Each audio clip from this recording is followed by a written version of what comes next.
And welcome back on 102.1 FM and AM 1240 WFOY, News, Sports, and Talk for St. Johns County. I'm Jenny Galino, and it is Affordable Housing Matters. It's the first Friday of every month right here on WFOY. Produced in cooperation with the St. John's Housing Partnership and Mike Bond's Public Relations. Today, Bill Lazar, Executive Director of St. John's Housing Partnership, will be talking about transitional housing and innovative programs to assist the most chronic homeless families with children in St. Johns County to get off the streets and on the road to self-sufficiency. Joining Bill is Debi Redding, Executive Director of Emergency Services and Homeless Coalition of St. Johns County, with a mission of ending homelessness for men, women, youth, and families with children in St. Johns County. Good morning. Good morning. Thank you. Thank you all for being here. Let's jump right in. Hi. Hi. Well, I was telling you when we were just hanging out with Facebook, Debbie and I have probably been working on different aspects of the affordable housing problem in our community for nigh on 20 years now. And I think it's really interesting that a lot of times when people say affordable housing, they don't realize the depth of that it goes from those folks trying to buy their first time home. And in our county, we've got first responders who are making a decent income, some of them, that can't afford to buy and even struggle to find a place to rent, to people that Debbie's working with who are working full-time as part of our service sector, tourist economy, and especially those that have kids are struggling to find any place to live. So I wanted her to come on and talk about some of their successes. They've had some great business partners over the years that have made a difference, and we're both always looking for more creative opportunities to help others. That's wonderful. Yeah. I love it.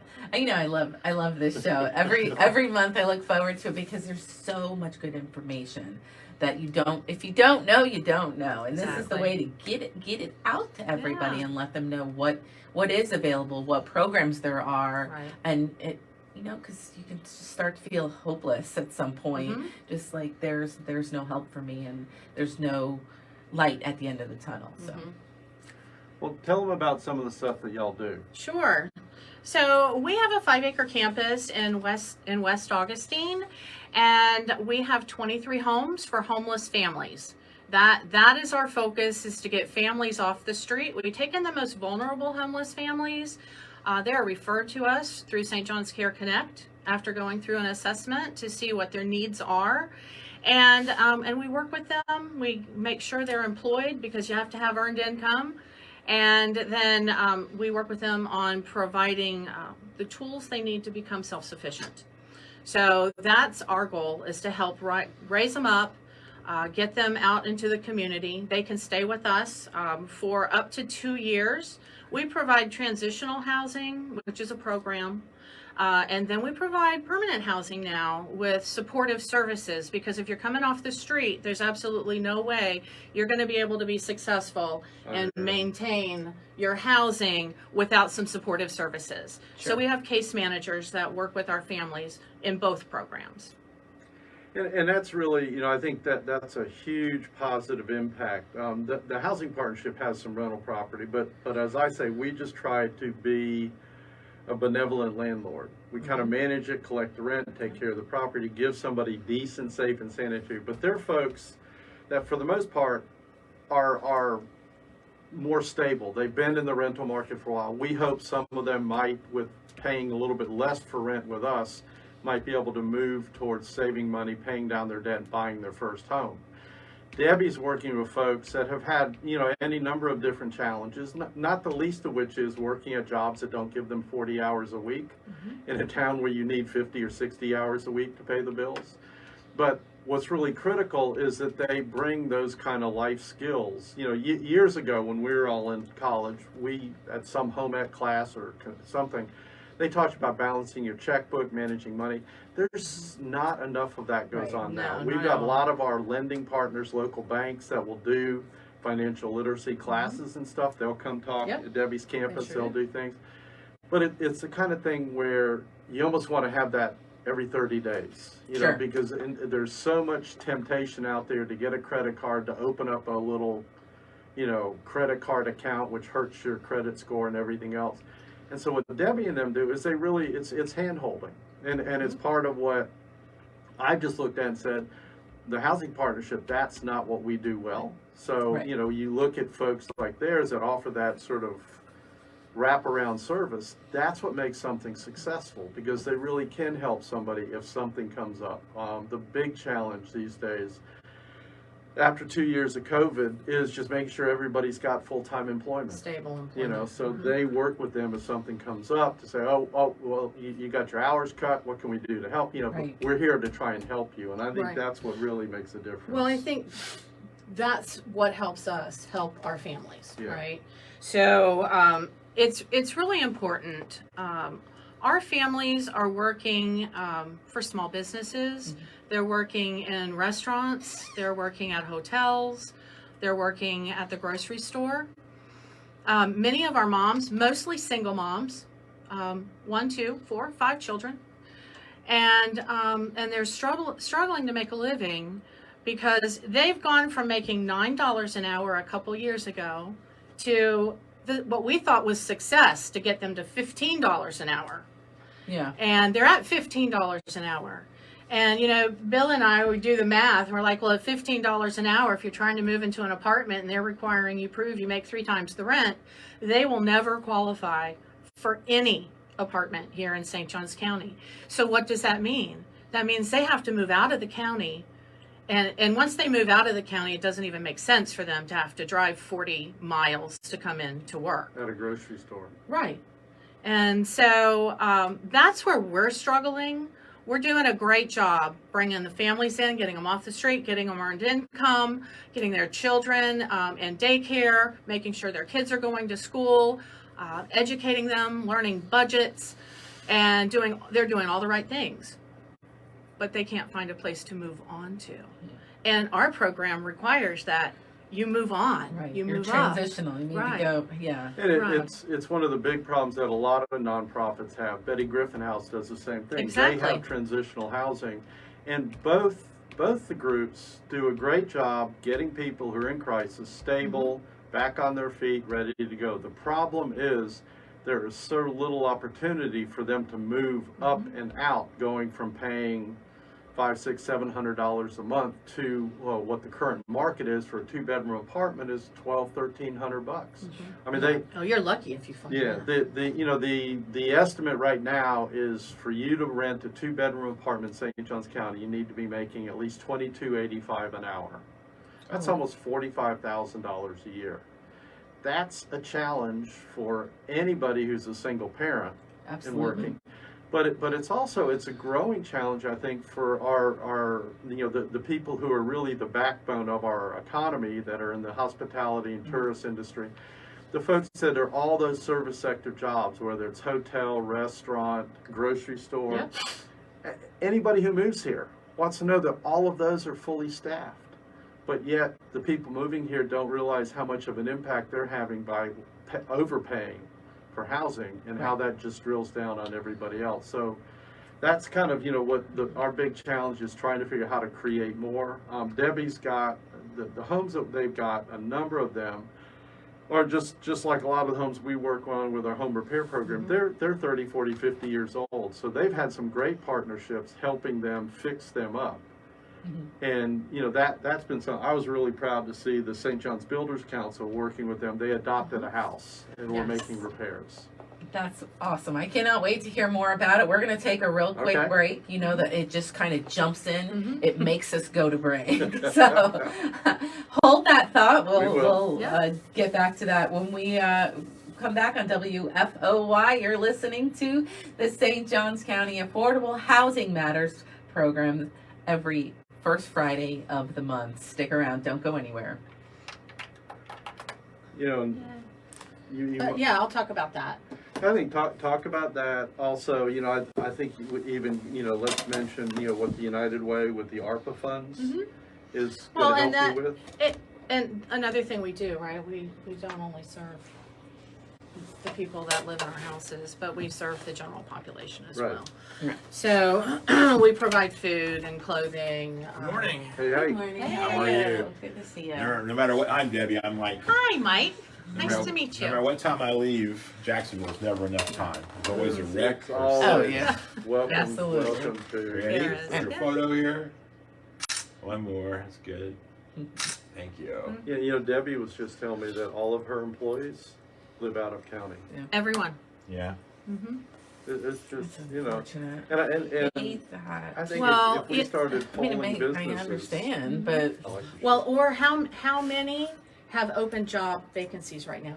How many nonprofits? Yeah, Because Judy has 16 vacancies. Pat, 16 employee vacancies. yes, Oh my employee gosh. vacancies. where's see, that? well, It's but- horrible. But see, but the other part about that, and I was on a panel with the Northeast Florida Community Foundation. Yeah. One of the challenges is that nonprofits have to start paying a livable wage, and to do that, we've got to go back to our funders, local, state, and Yeah. county, and say, oh, by the way, if I don't pay my people a livable wage, Mm-hmm. I won't be able to provide the services that you think are so important. And if you give me level funding, my unit count is going to drop Right. because I've got to stabilize. And I think that's something that we don't talk about enough Mm-hmm. because everybody, you know, always has this nonsense about, well, you got a lean, mean budget. So most of us are skin and bones. Right. But if Absolutely. you don't pay people that livable wage, you're not going to provide that service. And if that right. service isn't here, who is going to deal with this issue? Right. Because at that point, then, depending on Well- what the problem is, it falls back on the cops or I'll the tell hospital. you, people. So our staff and we've given them raises. We went 5 years with no raises, right? So then last year we finally gave a raise, and but I can see you can start at Aldi's for more than my 2-year case managers are making. They've been there for 2 years. They start at Aldi's at more. that's hard. Yeah. So how do you keep people You have to pay in that them more. environment? You Yes, really you're going to do. have to. You have to sit there and say, if $22.85 an hour is what Mm-hmm. it costs for someone to rent a room here, and I want this person to stay, Mm-hmm. I got to do more than hope they've got a partner that's making enough money to make up the difference. And none of mine do. Yeah, well, Well, right. Right? yep. So yeah, it's a real challenge. It is. That's that flip side that you Well, don't really- that's where it starts to feel like, oh my goodness, how do we get ourselves out of this mess we're in? Well, but I mean, and I had a conversation with someone in the hotel industry the other day that worked at a restaurant, and they've moved all their employees up to at least $20 an hour, Mm-hmm. simply because they said, I've got to be fully staffed, otherwise my customers aren't, and I have to pass it on. And ultimately, Right. probably the cost of the meal doesn't really change that much, depending on what they've done and everything else. Right. But they've just said, if this is what we're gonna do, and that's where I think the city and the county have to sit and say, what's important to you in terms of our local economy? Because if you want these businesses to succeed. Yeah, we've got to set like what's important Right. and how are you gonna get You know, there. it's right? like I was looking, the city is a good example. Probably a third of who pays their taxes or doesn't pay taxes are nonprofits in the college. So they're really dependent on those small businesses Hold on. to stay alive. Welcome back. You're listening to the Affordable Housing Matters. You can make a difference in what has become an affordable housing crisis in our county. Our workforce, ranging from teachers to first responders, restaurant workers, are not able to find decent, safe, affordable housing in one of the most prosperous counties in our state. The elderly and local businesses are also suffering, and here's how you can help. If you have property or land, contact the nonprofit St. John's Housing Partnership. If you are not in a position to donate for affordable housing, St. John's Housing Partnership can possibly purchase and build affordable housing. For community members, you can also make a cash donation or bequeath a gift. SJHP can give you further information about the tax and financial benefits of these and other gift methods. Visit sjhp.org. Welcome back. Thank you. I just wanted to get that in real Thank quick you, for thank everybody you. who's listening All right. and they're thinking, you know, And I can help. How can I help? Mhm. Or what tell, can I tell do? people how they can reach y'all. Yes. So to get in touch with the Homeless Coalition, it's homelesscoalitionstjohns.com on the internet. Okay, And a Homeless phone Coalition St. John's .com. .com. And the phone number is 904-819-0059. Okay. One of the things that we had started to talk about is the properties you own are older, and one of the challenges. Actually, 15 of the homes are over 100 years old. So they're just a little bit on the elderly side. A little bit, yes. But you know, one of the things that every landlord has to deal with is if you don't collect enough money to take care of your property, things fall apart. Sure. Absolutely. And they're, you know, we're kind of working backwards. In affordable housing, our success is by collecting less rent and having a better maintained property. And that's contradictory. Yeah, those so two things so don't go Debi together. has had some very successful groups come out and help them make repairs to the house. Recently, they've had one. I don't know if they're finished or we're still No, working on it. we are in the process. We actually, the house that the St. John's Builders Council and Northeast Florida Builders Association are working on, we've almost totally gutted that house. We even took the bathroom off the back because the floors, the shot. joists were gone. So what's really cool about the house is they were Florida Railroad worker houses. So that's why it looks like a little cottage community. And the foundation is made out of railroad ties, which we found as we tore these houses down to the bare Oh. bones, which is really cool. That is cool. Yeah, but there's so much rot and termite damage in these homes. So 2 years ago, we started with an Adopt a House campaign, and Memorial Presbyterian Church kicked it off. And they raised money throughout their congregation, and they spent $45,000 totally renovating one of our homes. That was our first home. And then Trinity and Snodgrass Foundation took another home. So we got 2 homes renovated, which was amazing. And that also is putting central heat and air and upgrading electric, Right. Putting new floors in, putting new beams in the attics, total. Well, Northeast Florida Builders Association and the St. John's Builders Council came in and said, we would like to adopt a home. And so they're covering all the costs and Right. putting in the new AC units and upgrading electric, and totally rebuilding that house so that will be safe and decent Yep. for our families. And that's our goal. This isn't their forever home. Sure. We want a safe and decent place for them to come in, stabilize, and move on. That's our goal. You know, one of the things that I'm really proud of is I've been part of the St. John's Builders Council for about 25 years now. And especially when times are good, I see our members all over town donating their time, donating their services. They're amazing. But Debbie's got a series of projects that, you know, any local contractor could step up and say, I'd like to partner. They might be able to go to their church and say, we'll partner, I'll donate the labor, will the church help raise some money to buy the materials? But we need people to put together partnerships for Debi that can adopt a house and take on more of these, because as long as she continues to try and help people by not raising the rents, Right. Right. she's going to have issues with long-term maintenance on these. So we really need, while things are good, while I know everybody is busier and all get out, but at least the economy and most of our builder community are doing pretty well. And it's a great time for all of them to sit and look and say, what can I do? A day here, a day there, take on a project. It could be something where they might just have 3 or 4 groups that say, we'll take on this and we'll come out one weekend at a time. Yeah, But knock it Debi out, can help yeah. organize that for them. So Yeah, we have a great plan going on right now. We're working on the renovation of 9 homes. Dolores Bar Weaver Legacy Fund gave us some money to Okay, help us okay. renovate. But we still have, that's 9 homes. I have 23 homes. So I still have several homes in need of renovation. And plus, we're getting ready to go through master site planning because we have property and we want to build on that property. So we're looking to build an extra 16 to 20 homes that will be in that rent range of $800 a month, which is what we need to get families started. Right. Right? They can come in, we can get them to where they can afford $800 a month.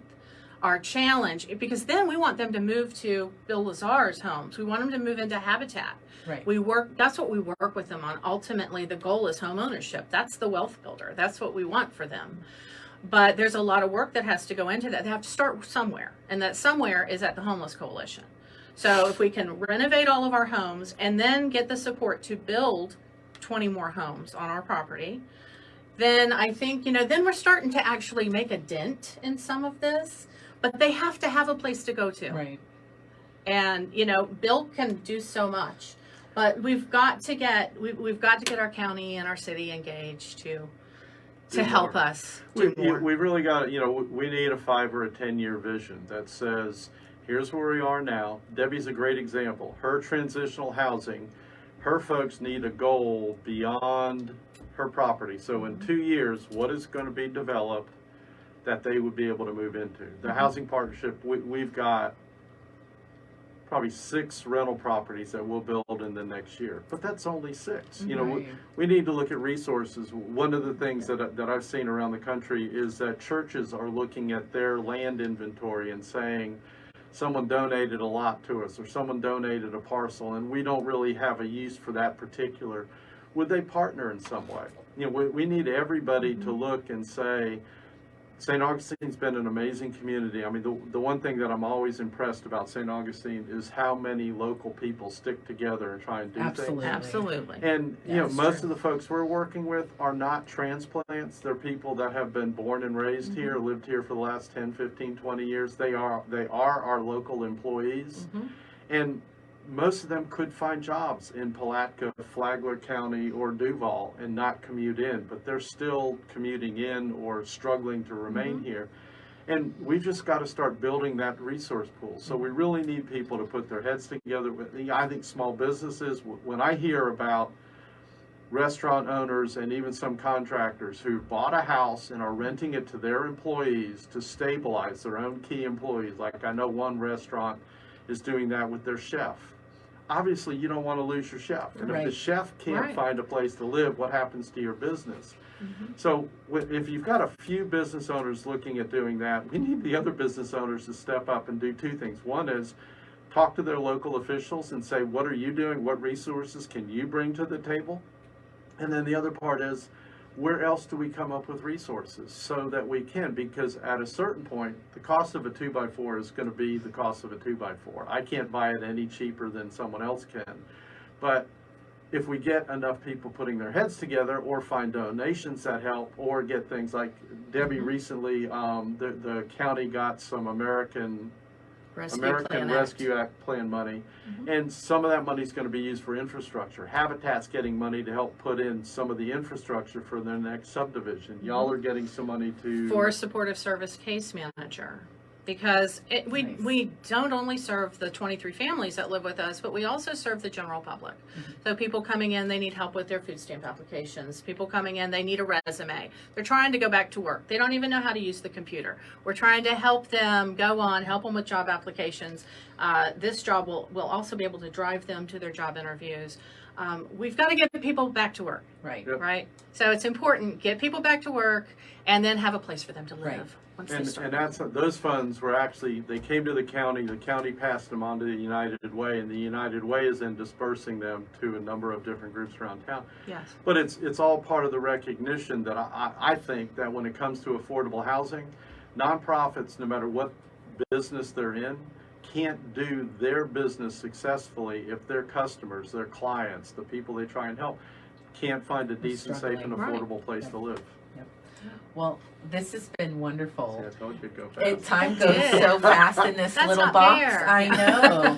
This has been First Friday, Affordable Housing Matters, a program on housing issues presented by WFOY, produced in cooperation with the St. John's Housing Partnership. Join us again on Friday, January 6th at 8:30 a.m. Thank you all so much for being with us this morning. Thank you. Does she have time to tell them her number again? Go ahead. 904-819-0059. Give us a call. 819-0059. Thank you. Thanks. All right. All right. Bye, Facebook. Bye. We can tell Facebook the website once again if Yes. you're interested. www.homelesscoalitionstjohns.com.